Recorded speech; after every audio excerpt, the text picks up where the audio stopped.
Last time, we learned that Nate had finally made contact with the Waodani. He had met a man that the missionaries called George. Nate had taken George up in his plane and everything seemed to be going very well. But George betrayed the missionaries. He lied about them and convinced the other Waodani that they should kill the missionaries. Rather than fight back, the missionaries allowed themselves to be killed so that the Waodani could hear about Jesus and would be willing to listen to someone tell them about Jesus. When the wives heard that their husbands were dead, they were very sad. But instead of wanting revenge, they still loved the Waodani and wanted to tell them about Jesus. Only Jesus could help the wives love the Waodani instead of hating them for killing their husbands.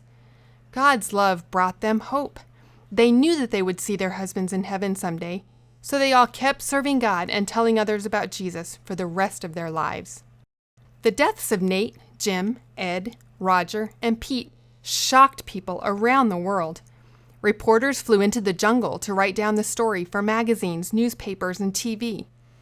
The missionary's story was printed in newspapers and magazines all around the world. Soon, millions of people had heard about it, and thousands of them began to pray for the Waodani. Many people who heard the story realized that God wanted them to be missionaries too. Nate and the others hadn't wasted their lives. God had used them to help thousands of people start praying for the Waodani and many people to become missionaries. God used their story to help Dayuma too. Dayuma saw the pictures in the newspapers and heard what happened. She was sad because Nate's sister Rachel was her friend. But Dayuma could see that Rachel didn't hate the Waodani for killing her brother. Because God's love brings hope, Rachel still wanted to learn their language and be their friend. She loved her enemies instead of wanting revenge.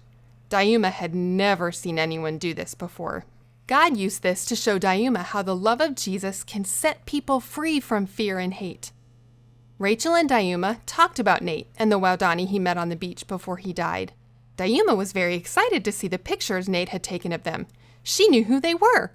"That's my aunt, and that's my sister," Dayuma told Rachel as she pointed at the women in the picture. Dayuma's family was still alive. Is my mother still alive too, she wondered? Would Dayuma ever get to see them again? Would Dayuma's family ever hear about Jesus? Come back next time to find out.